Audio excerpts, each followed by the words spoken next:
Fala, galera do nono ano! Vamos para a parte 2 da nossa aula sobre revoluções industriais. Na parte 1, eu abordei a origem, o início da industrialização e a primeira revolução industrial.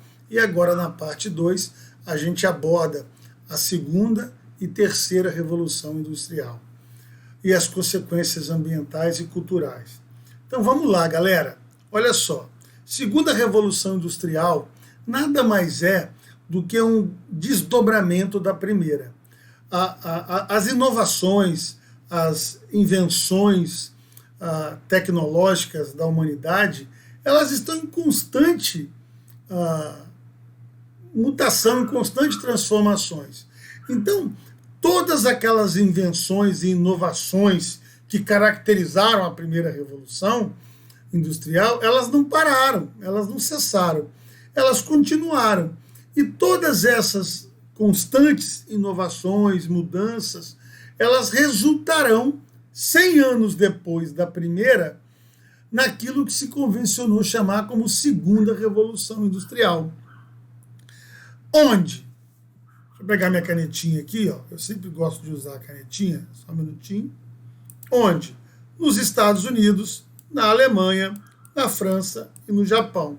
Então você já percebe que, diferente da primeira revolução industrial, cujo protagonista foi inicialmente só um país, a Inglaterra, agora nós temos 4 países na vanguarda das transformações que convencionou chamar de segunda revolução industrial. Estados Unidos, Alemanha, França e Japão. Principalmente os Estados Unidos. Quando? 100 anos depois da primeira, em meados do século XIX, 1850 aproximadamente, dali para frente. O quê? O que se destacou? Quais as grandes características tecnológicas da segunda revolução industrial? O motor a combustão interna, a eletricidade, a indústria automobilística, até como consequência do desenvolvimento do motor a combustão, e a indústria química. Até porque a energia que entra em cena agora é o petróleo. Por isso que a gente até chama a segunda revolução industrial de uma revolução baseada na química, diferente da primeira, que foi baseada na física, porque era ferver água para produzir vapor. Agora aqui não, aqui é você refinar, você fazer um processo químico de refinamento do petróleo, transformando ele em óleo diesel, em gasolina, em querosene, para poder acionar os motores a combustão. Motores esses que faziam as máquinas dentro das indústrias trabalharem e também os carros que estavam surgindo na segunda revolução industrial. Aí é uma outra característica. Enquanto na primeira o protagonismo industrial era muito da indústria têxtil e também da indústria ferroviária e naval, os trens e os navios a vapor, agora nessa segunda revolução industrial, a indústria automobilística vai ganhar um protagonismo muito grande.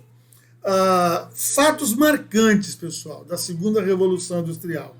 Condição de trabalho. Pessoal, as condições de trabalho na primeira revolução industrial não eram nada boas.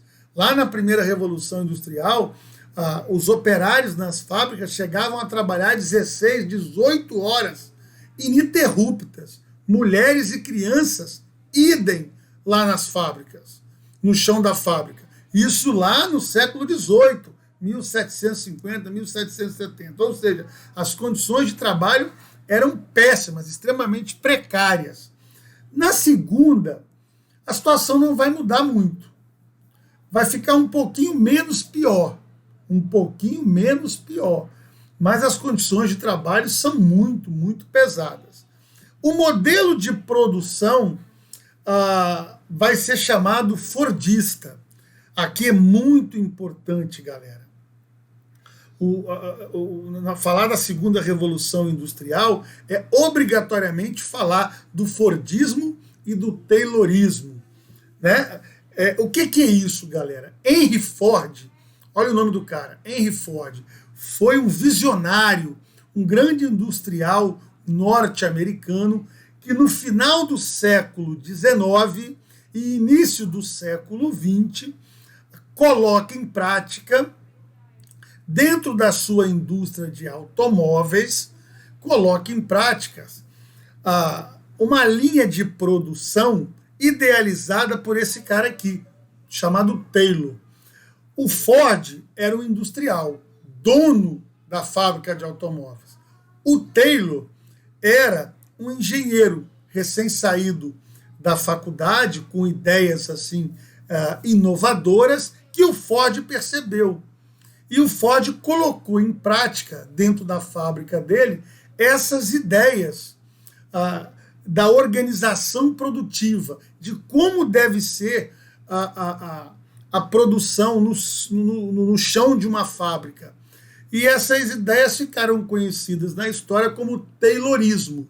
Então, a segunda revolução industrial, ela é marcada por esse casamento do Fordismo com o Taylorismo.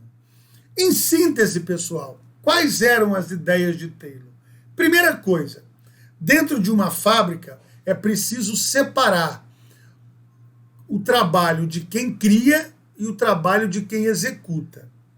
Para Taylor, uma fábrica deve ter um escritório, normalmente assim em cima, com ar-condicionado, com conforto, e ali os engenheiros, ali são as pessoas que criam, que pensam, que vão conceber um produto, idealizá-lo, criá-lo. Normalmente, eles são os engenheiros e recebem os melhores salários. A criação, a concepção do produto nasce ali.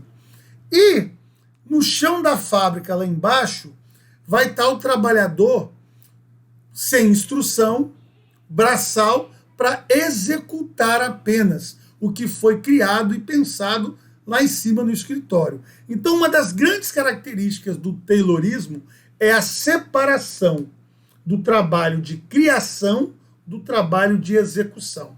No chão da fábrica fica o operário, o peão da indústria, que vai apenas executar as tarefas.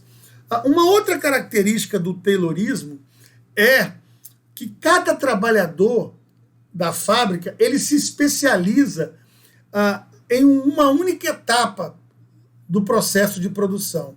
Ele fica ali parado num ponto e ele só vai fazer uma parte, uma etapa da produção de um produto. Mas do outro lado fica um outro trabalhador que vai fazer uma outra parte. Mas do outro lado fica a outra parte. E o produto ele vai passando por uma esteira rolante. E você fica ali parado, esperando o produto chegar até você. E a esteira já movida a eletricidade. Isso foi muito importante, porque é a repetição rápida, você acaba ficando craque e não perde tempo, você passa a ser bem rápido nessa repetição. Isso aumenta a produção, ou melhor, não só a produção, isso aumenta a produtividade de maneira gigantesca. Na primeira Revolução Industrial, lá na primeira, 100 anos atrás, o galpão da indústria era enorme, o operário atravessava a fábrica a pé para ir buscar uma ferramenta, aí depois voltava para ir lá trabalhar. O Taylor percebeu que perda de tempo é essa. O operário não tem que ficar atravessando o chão da fábrica de um canto ao outro para ir buscar uma ferramenta. Nada! O produto é que vai se locomover em cima de uma esteira muito rápido e cada trabalhador fica num ponto executando uma tarefa. E num curto período. Em síntese, essas são as ideias de Taylor, que para vocês aqui pode parecer uma bobeira, mas para a época foi revolucionário. A Ford passou a produzir veículos numa quantidade e numa rapidez absurda, que ficou conhecido como produção em massa. Produção em massa. E outra coisa, os carros eram muito iguais, não tinha uma flexibilidade, não tinha variação de modelos. Não mesmo. Era um pátio com 5, 10 mil do mesmo veículo, da mesma cor, do mesmo tipo de motor, padronizado e produção em massa. O Ford percebeu o seguinte: pô, esse Taylor é genial, ainda bem que eu coloquei ele aqui na minha fábrica, mas produção em massa exige consumo em massa. Não adianta eu produzir em massa, deixar esse monte de carro aqui no pátio, se eu não tiver uma população em condições de comprar esse meu carro. É aí que entra a genialidade de Henry Ford. O Ford, ele vai criar condições para que a população norte-americana pudesse comprar os carros que a fábrica dele produzia. Até mesmo os funcionários dele tinham condições de comprar esses carros. O Ford pensou em seguro-desemprego, pensou em plano de saúde. O Ford, junto com o presidente americano Franklin Delano Roosevelt e outros, ele estava por trás da lei seca, que proibia o consumo de bebidas alcoólicas. Se eu tenho um trabalhador que bebe, ele gasta o dinheiro dele todo com a bebedeira. Ele não vai ter dinheiro para consumir o meu carro. Né? Se eu pago um plano de saúde para esse trabalhador, ele não vai precisar gastar com saúde com a família dele. Vai sobrar dinheiro para comprar o meu carro. Então, assim, o Ford foi de uma engenharia econômica e social que permitia aos americanos passar a consumir em massa os carros que já eram produzidos em massa. Resumindo, Taylor é o responsável pela produção em massa. Ford é o responsável pelo consumo em massa. Foi um casamento perfeito. Pessoal, olha aqui, ó, nesse outro gráfico aqui, a esteira e todo mundo ali parado, cada um executando a mesma função. Olha aqui um dos primeiros veículos produzidos nos Estados Unidos ainda no século XIX. Não é nem o modelo mais avançado do Ford, já no início do século XX. Aqui, ó, a expansão da capacidade de produção industrial, o crescimento da produtividade e a gradual aumento do salário dos trabalhadores foram determinantes para a ampliação do número de consumidores e a gradativa consolidação da sociedade de consumo. Grande mérito de Henry Ford. Olha esse gráfico aqui, galera, e a pergunta: qual foi o primeiro país a se industrializar e o primeiro a criar uma sociedade de consumo? Aqui, ó, o primeiro a se industrializar foi o Reino Unido. Tá vendo aqui? Mas o primeiro a se consolidar como uma sociedade de consumo foram os Estados Unidos. 100 anos depois, os Estados Unidos acabaram superando o Império Britânico e se consolidando como a maior potência do capitalismo mundial e perdurando até hoje. Claro que hoje sofrendo uma séria ameaça dos chineses. Bom, avançando. Terceira revolução industrial, pessoal. Onde? Estados Unidos também como protagonista, Europa também como protagonista e Japão. Esses três países estão juntos na vanguarda das transformações e inovações tecnológicas que caracterizaram a terceira revolução industrial, também chamada de técnico-científica. Quando? Em meados do século XX, 1950, ou seja, uns 100 anos depois da segunda revolução industrial, uns 200 anos depois da primeira. O quê? Quais são os ramos que se destacam?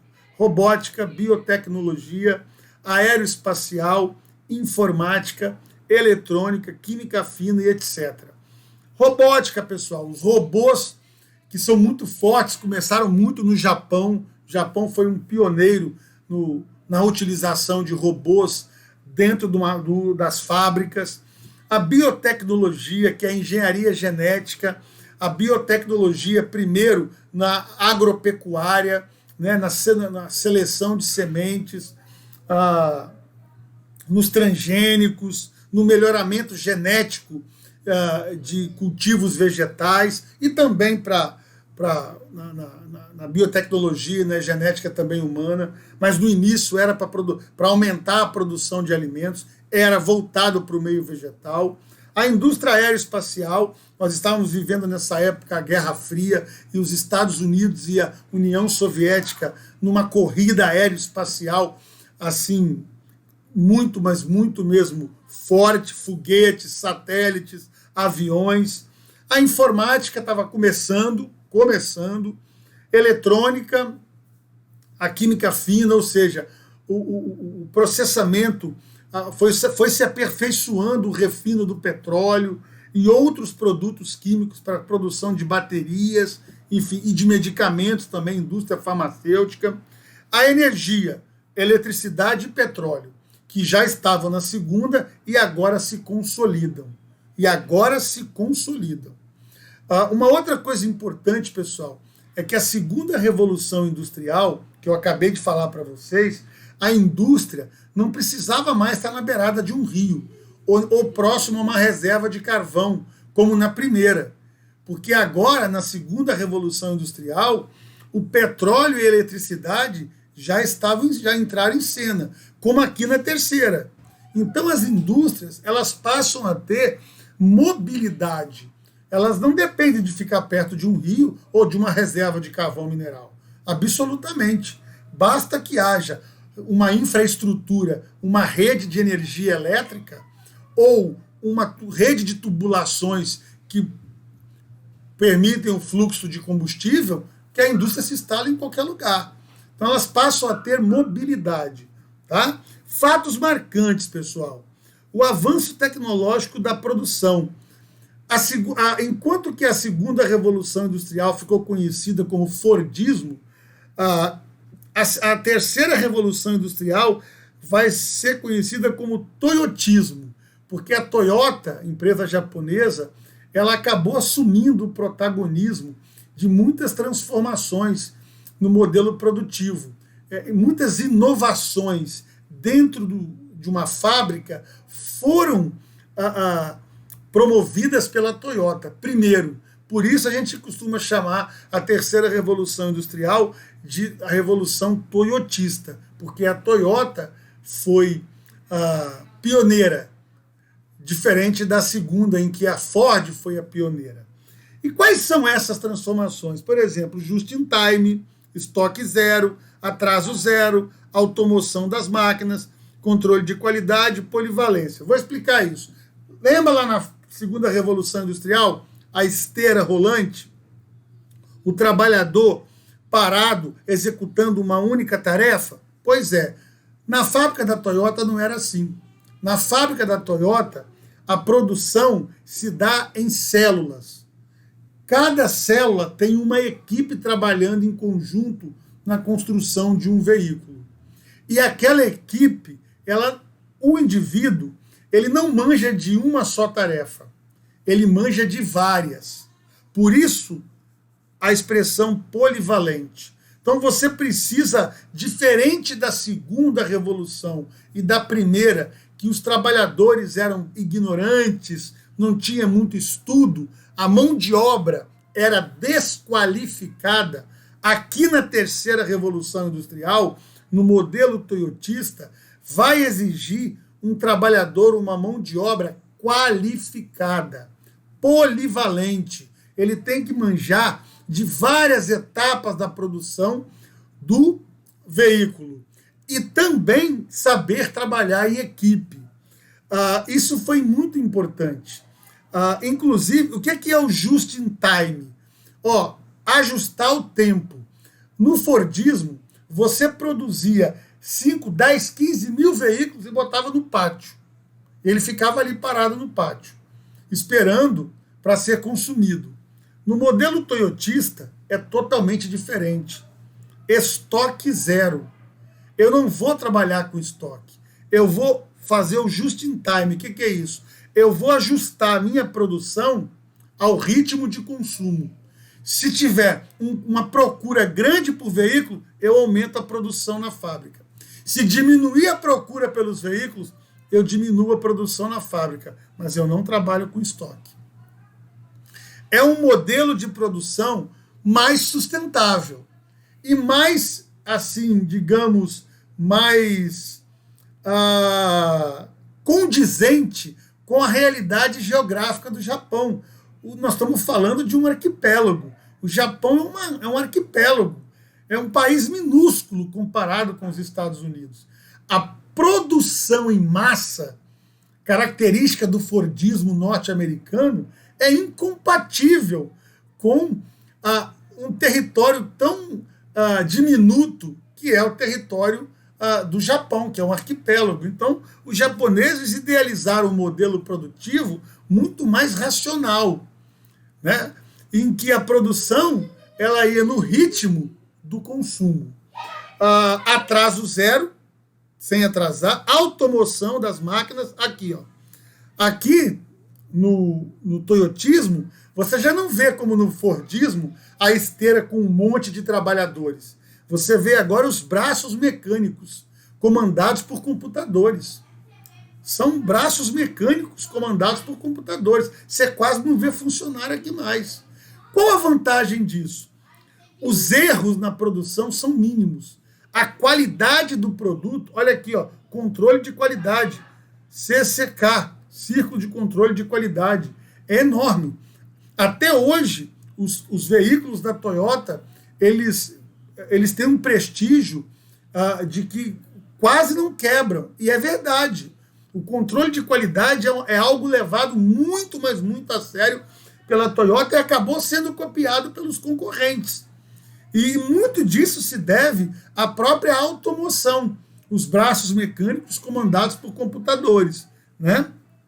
Agora, qual é o lado ruim disso, pessoal? É o desemprego, né? O desemprego estrutural. Ou seja, você não perdeu o emprego por causa de uma crise econômica. Na verdade, o seu emprego deixou de existir. A sua profissão deixou de existir. Esse é o lado ruim. Tudo na vida tem dois lados. O lado ruim da terceira revolução industrial, da automoção e da robótica, é que a profissão do operário deixou de existir. E aí você perde o emprego e não tem mais a perspectiva de recuperá-lo, né? O mundo hoje vive um grande desemprego.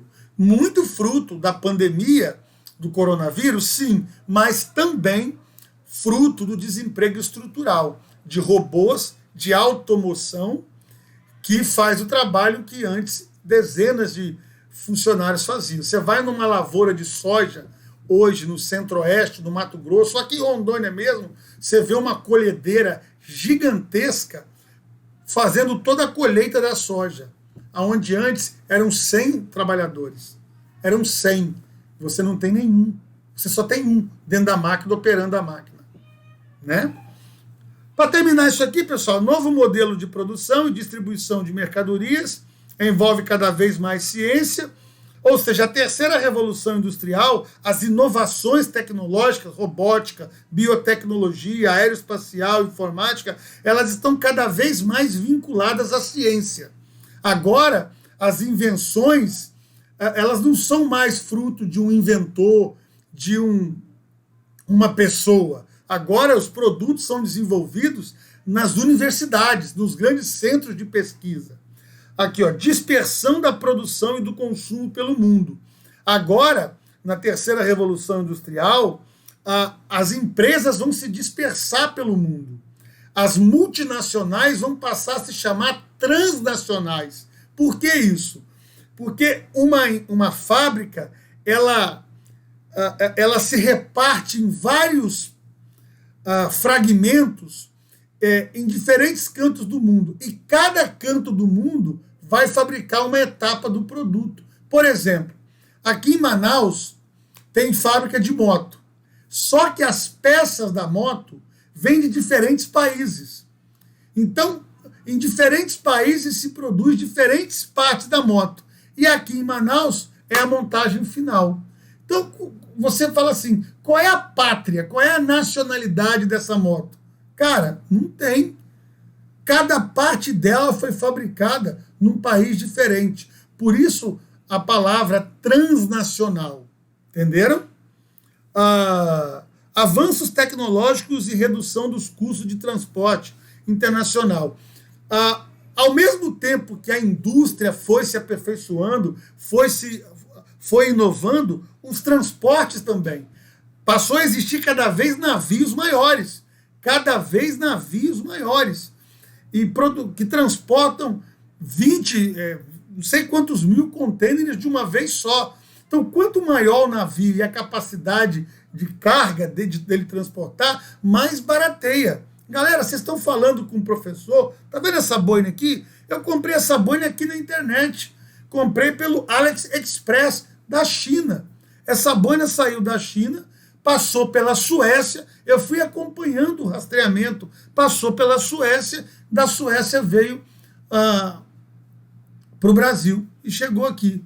É isso.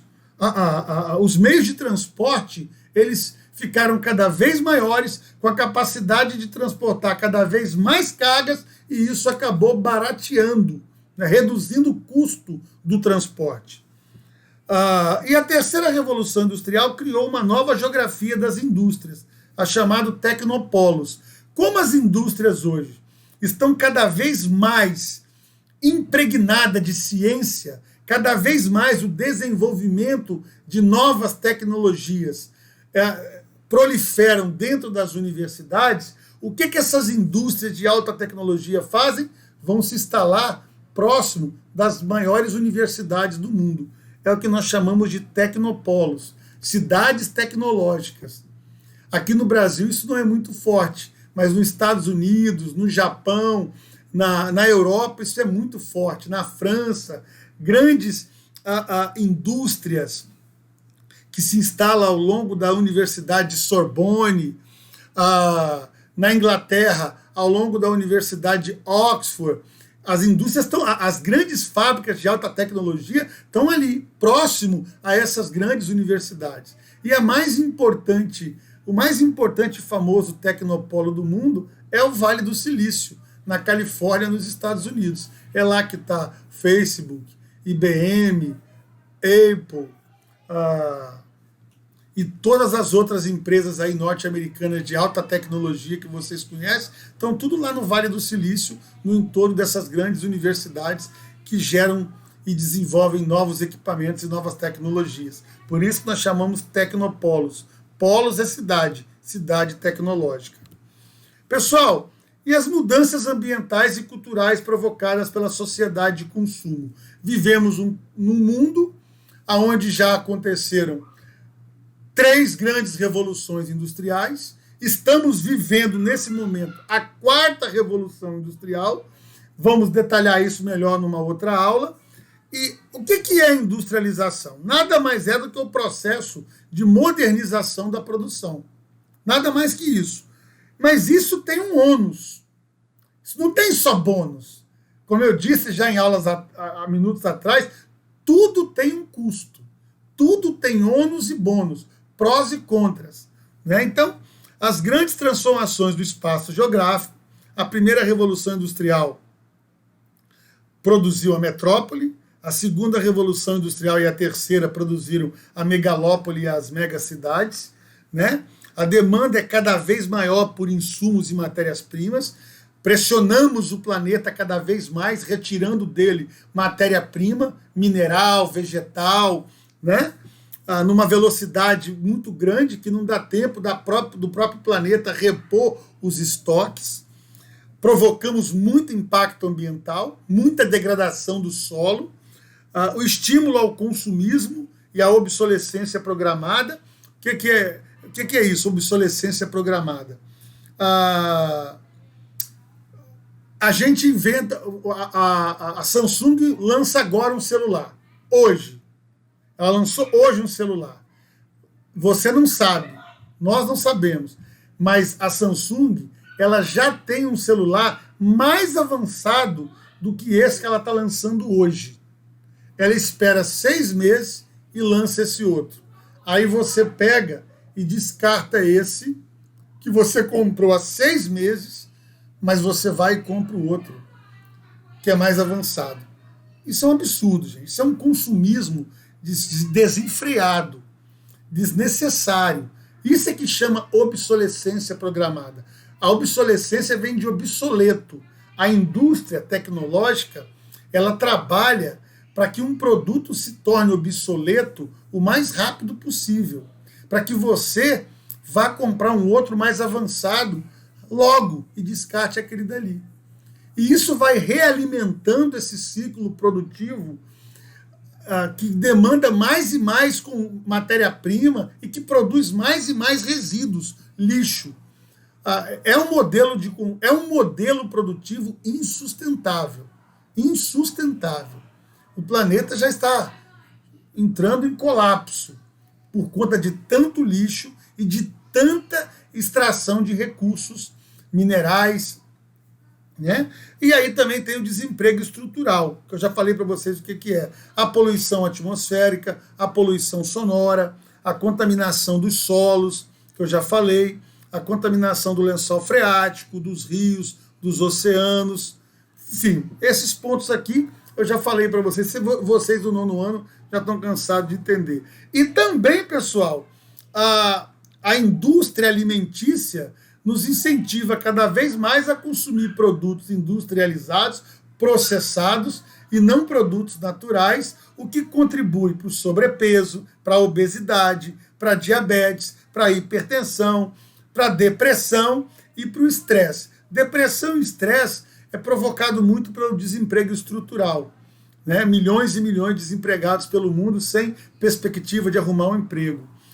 E a hipertensão, a diabetes, a obesidade, por esses alimentos processados, industrializados, que fazem muito mal para a saúde, em vez de comermos alimentos naturais, mas somos incentivados a estar consumindo esses venenos. Pessoal, terminei. Até a próxima aula. Um grande abraço.